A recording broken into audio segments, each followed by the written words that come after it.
We were going to leave because the smoke was really sort of dense, and you could hardly breathe, plus your eyes were burning as well. Some people, they were just giving masks away to help others to breathe.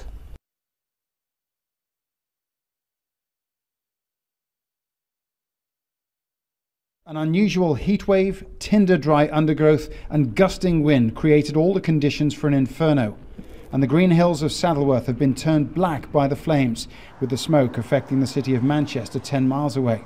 The moor has burned before, but not as badly as this. Well, they're really smoky, it's dry, it's windy, there's pockets of fire everywhere, the wind direction changes, it's dangerous. And why is it so difficult to fight this particular fire? Because it just keeps popping up in different areas. So you think you've got it, and then it comes underneath you and it pops up somewhere else. On Tuesday night, the blaze was officially designated a major incident and a nearby housing estate evacuated. You've never seen that like it. Last night, 20-30 foot flames coming straight towards us. We nearly had it out up this back. We were going to leave because the smoke was really sort of dense, and you could hardly breathe, plus your eyes were burning as well. Some people, they were just giving masks away to help others to breathe. More than 100 firefighters from across the north of England have been called in. All in all, some 2,000 acres of the moor has been destroyed by this fire, and you can see that the wind is blowing the smoke across and causing this kind of thing. Look down here, another outbreak of fire just where the firefighters have already put much of it out. Emergency services expected to take at least a week to extinguish the fire for certain. Paul Brennan, Al Jazeera, Saddleworth. To those new wildfires warnings out west, a raging Pawnee fire spreading across northern California, scorching more than 13,000 acres, threatening hundreds of homes. Nearly 3,000 firefighters are battling to contain it. Will Carr is in Clear Lake Oaks, California for us. Good morning, Will.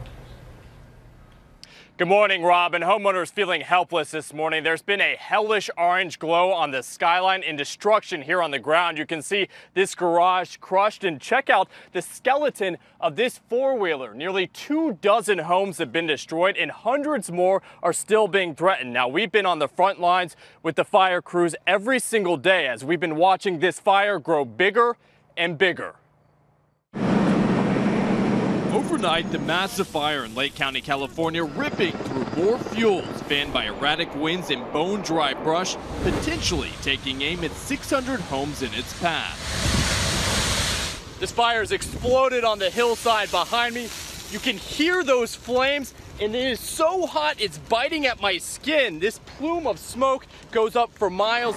Firefighters exhausted, but waging an around-the-clock war on the growing inferno that has already destroyed 22 homes and businesses, charred 13,000 acres, and forced mass evacuation, some homeowners leaving sprinklers spraying on their rooftops. The firefighters? Oh my God. I mean, the minute they think you're in danger, they are there.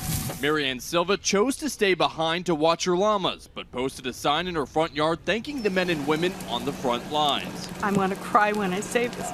So thankful for them putting their lives on the line to keep us safe. Thousands of firefighters now battling more than 30 wildfires in the western United States. The conditions brutal. Scalding temperatures, low humidity, and whipping winds sparking fire after fire. The time to prepare was yesterday. We need people to really take the time to have a plan. With that in mind, there are some things homeowners can do to protect their properties. That includes creating defensible space. That means getting rid of your shrubs and trees that are near your house. All it takes is for one ember to drop down, and then everything can go up in flames, especially important since fire season these days is practically year-round.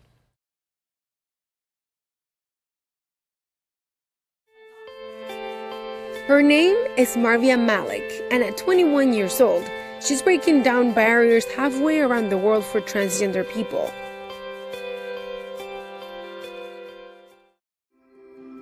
As a makeup artist काम किया, makeup का काम सीखा और काफ़ी अर्सा makeup करती रही saloons में, और उसके बाद मॉडलिंग की ऑफ़र हुई, मॉडलिंग की मैंने। मुझे पहले फैशन इंडस्ट्री में अपॉर्चुनिटीज़ मिली तो मैंने वहाँ पे भी हिस्ट्री कायम की, as a show stopper perform किया। उसके बाद मुझे न्यूज़ मीडिया इंडस्ट्री में अपॉर्चुनिटी मिली और मैंने यहाँ पे भी हिस्ट्री कायम की। Earlier this year, Marvia became the first transgender news anchor in Pakistan. She anchors the evening news at a television station in Lahore. कुछ लोग ऐसे भी हैं जो कि मुझे बहुत ज़्यादा लाइक कर रहे हैं, जिनको पता है कि मैं मारविया मलिक है, मुझे पहचानते हैं और वो सेल्फी वगैरह लेते हैं आपस में और वो लोग कॉन्ग्रेचुलेट करते हैं और कहते हैं हमें बहुत ज़्यादा खुशी महसूस हो रही है कि पाकिस्तान में पहली दफ़ा एक ऐसा काम हुआ है। Marvia left home right after high school. Her family didn't accept her identity and kicked her out. It was a friend who took her in. अकेले रहना बहुत ज़्यादा मुश्किल है, डेली अपने काम खुद ही करने, ईच एंड एवरीथिंग, खाना भी खुद ही बनाना, उसके बाद हर काम अपना खुद ही करना इंडिपेंडेंटली। और अपने आप को बहुत टाइम ऐसे होता है कि मैं अपने आप को बहुत अकेले फील करती हूँ और मैं चाहती हूँ कि मेरे साथ कोई हो।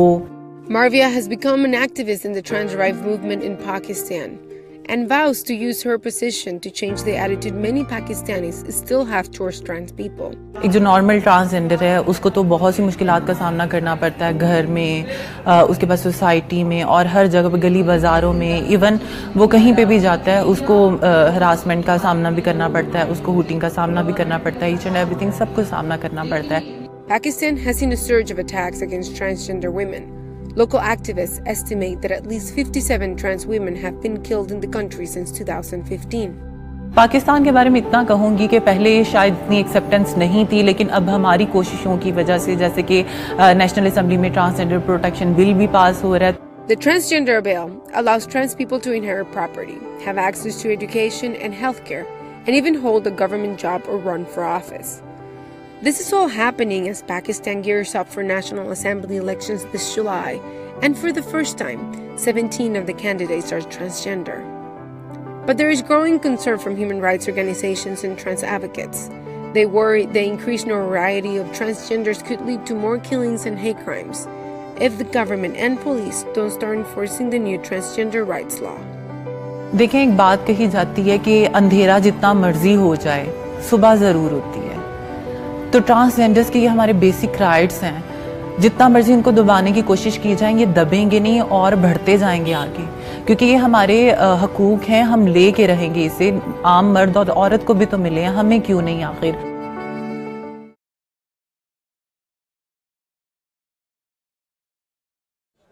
Amnesty International researchers say they've uncovered devastating new details about the crimes committed against these people, the Rohingya, as they were expelled from their homes.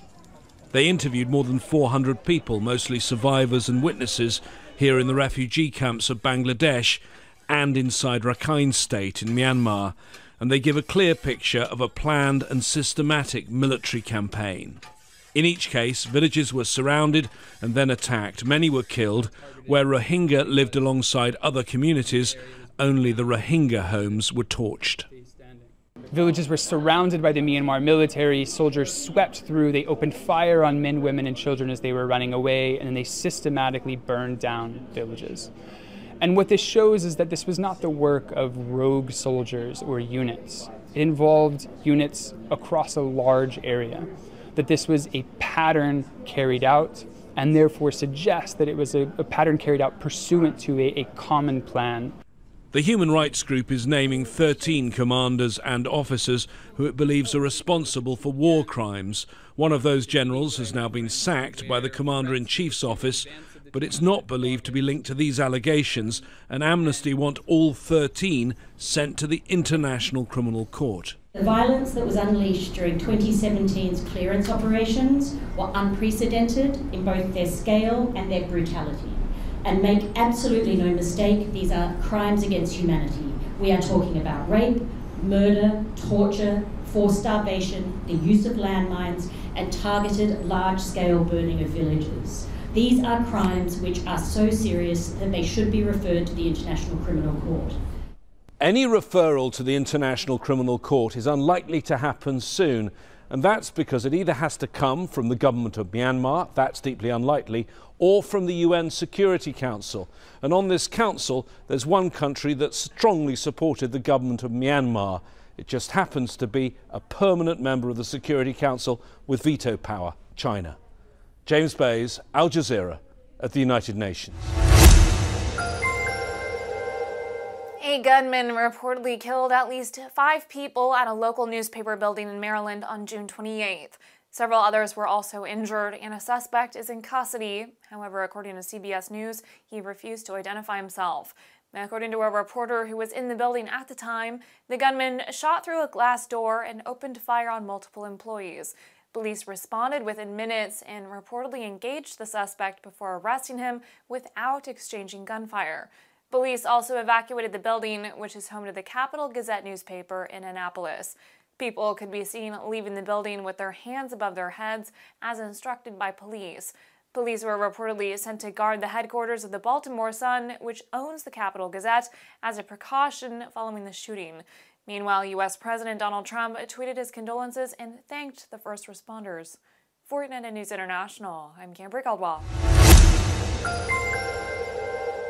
At least 86 people in Nigeria have been killed in an attack believed to be carried out by nomadic herders. It happened in the Barikin-Ladi area of Plateau State Saturday, June 23rd. Violence between herders and farmers has grown since 2013, with a long-standing feud over land and resources at the heart of the conflict. The mostly Muslim Fulani herders and primarily Christian farmers are also at odds over religious, ethnic, and political matters. Saturday's massacre is reportedly in retaliation for an attack by ethnic Barome farmers against Fulani herders on Thursday. Nigerian President Muhammadu Buhari, who is ethnically Fulani, has been criticized for not doing enough to stop the violence. Buhari called the attacks a, quote, grievous loss of lives and pledged to bring those responsible to justice. A curfew has been set in place to prevent retaliation attacks. For United News International, I'm AJ Walker.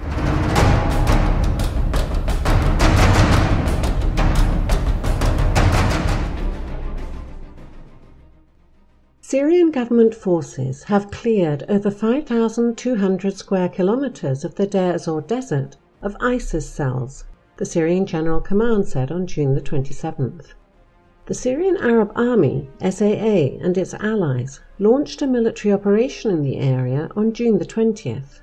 The rapid progress in the desert can be explained by the lack of resistance from the ISIS cells, which had mostly withdrawn towards the Homs Desert. The SAA and the Tiger forces liberated the villages of Mulaiha al-Shakya, Mulaiha al-Ghabya, Nahita, and Sama al-Khnaidat in the eastern part of Daraa province from Hayat Tahrir al-Sham, formerly Jabhat al-Nusra, and its allies, and entered the village of al-Hirak. According to reports, 450 members of the Free Syrian Army also surrendered to the SAA amid the government advance. Meanwhile, the ISIS-affiliated Khalid ibn al-Walid army and units of the US-backed FSA reached a ceasefire agreement in southern Syria, according to a report by the news outlet Nida Syria. The ceasefire has not been officially announced, but no recent fighting between the sides has been reported. It is interesting to note that the agreement comes amid the ongoing SAA military operation in Daraa, thus once again showing how so-called moderate opposition groups can reach an understanding with ISIS when necessary. And now a media outlet close to Hezbollah says the Syrian army has retaken control of a strategic town in the country's southwest.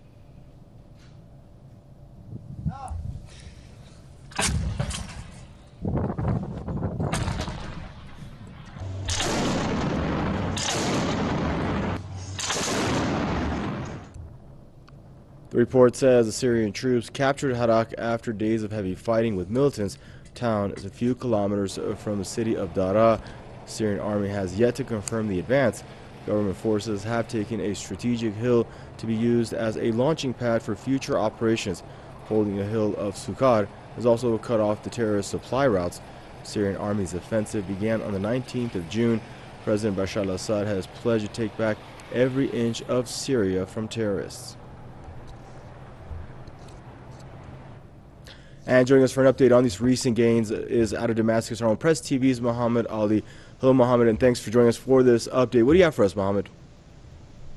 Yes, the Syrian army continues to significantly advance south of the country, mainly in the countryside of Daraa city. According to the Central Media Military Center of the Lebanese resistance movement Hezbollah, the Syrian army was able to take control in the past 12 hours of the towns of Al-Harak, Al-Sura, and Alma, 3 towns northeast of Daraa, in addition to the Hamad hilltop, strategic hilltop, and Ibta Dam. Those are in the northern countryside of Daraa. The Syrian army has been carrying out this military operation for over 2 days inside Daraa itself, and for about a week in the countryside, the north, the northeast, and west over there, taking control of those areas. Over a dozen towns and villages have been secured so far. Of course, all of those military operations of the Syrian army are targeting, in particular, the Al-Nusra front, which is not part of the de-escalation zone in the south or any kind of a ceasefire in the country. The Syrian army there is significantly advancing. There are hundreds of so-called Free Syrian Army militants surrendering to the Syrian army. Just today, there were 600 surrendering from Al-Sharaya town. Some of them have joined forces with the Syrian army. Some of them are also fighting with the Syrian army, the Takfiri groups of the Al-Qaeda, particularly, of course, the Al-Nusra front. There are some reports circulating about an hour ago that there could be a possible 12-hour ceasefire, but this is not confirmed over there in the south. What is confirmed is that the Syrian army is significantly advancing and seriously moving towards securing all of the south, Daraa, Quneitra, and Al-Suwaira, all the way towards the Jordanian borders over there. So it's a very significant and wide military operation that the Syrian army is engaged in. Thank you for that valuable update out of Damascus, our own Press TV's Muhammad Ali. And finally, warring sides in eastern Ukraine call a new ceasefire, raising hopes for an end to the 4-year fighting between Kiev and pro-Russian forces. A Ukrainian official says a truce will go into effect on Sunday. The two sides reached an agreement at a meeting of the Contact Group for Ukraine. The group brings together all relevant parties to the conflict. Earlier, the Ukrainian army said it lost 4 soldiers in clashes with pro-Russian forces over the past 24 hours. The conflict began in March 2014. 10,000 people have died ever since. The U.S. Air Force said that it wants to upgrade the B-52 to carry even more weapons, including the so-called mother of all bombs. On June 21st, the Air Force posted a new request for information, seeking ideas for replacing the B-52's bomb-carrying wing pylons with new improved versions capable of carrying up to 10 tons of ordnance each. Currently, the maximum weight that a B-52 pylon can haul is 5,000 pounds. According to the Air Force, the current pylons are the original ones designed into the plane in the late 1950s, and the service didn't foresee a need to carry weapons heavier than 5,000 pounds. By upgrading the pylons, the B-52 could carry what's known as the mother of all bombs, which weighs in at 20,000 pounds. The U.S. Air Force has said that it plans to continue operating its B-52 fleet until it reaches the century mark in 2060. For United News International from Washington, D.C., I'm Caitlin Manga. The Pentagon wants to install a missile defense system in Hawaii to take down incoming ballistic missiles fired from North Korea or elsewhere. U.S. military officials told the Associated Press on June 26 that the $1 billion radar system is designed to spot missiles headed to the United States. The Hawaii-based system would then send information to ground-based interceptors in Alaska, which are designed to shoot them down. Officials said that the Hawaii radar would help give the Alaska missiles better eyes. The Missile Defense Agency is reportedly looking at 3 possible locations for the radar in Hawaii. Despite recent denuclearization talks between the U.S. and North Korea, the Pentagon said that it still needs to be prepared for the threat of a North Korean missile launch. For United News International from Washington, D.C., I'm Caitlin Mangum. Kind-hearted police officers went above and beyond when this boy says older kids went off with his lemonade stand earnings. It's a good way to get money because lots of people come, especially when it's really hot. 9-year-old Grayson says he spent nearly 2 weeks sitting outside selling lemonade to raise $20. With the money, he was planning on taking his mom to see The Incredibles 2. He says his sweet idea was derailed when that money was stolen. There was 2 people. I had like this clear glass and then I put all my money in there. I had like $20, and then one of them just took the glass, and then they just started riding their bikes away. Grayson called his dad, who was at work, for help. He said, should I call the police? And I said, well, they probably won't do anything. So then I called him back afterwards. I said, maybe you should call the police. Maybe they, if they're not busy, they might be interested in stopping by and getting a description of the kids that stole the money. His father was shocked when he got home to find multiple police vehicles parked outside his house just to help his son. The lady police officer, she was telling Grayson, she said, I'm going to replace the $20 that was stolen, but she was handing it to me. She said, I want to give it to Dad to hold. And she said, I think anytime you have more than $5 with you, you should give it to Dad to hold on to. Throughout the day, various officers stopped by Grayson's lemonade stand, helping him raise a total of $50. Originally I thought, well, they might be too busy to help out a child who's just doing a lemonade stand, but they seemed genuinely caring, like this was something important to them. While the robbery is still under investigation, Grayson says he learned to be more careful with money, a priceless lesson in itself.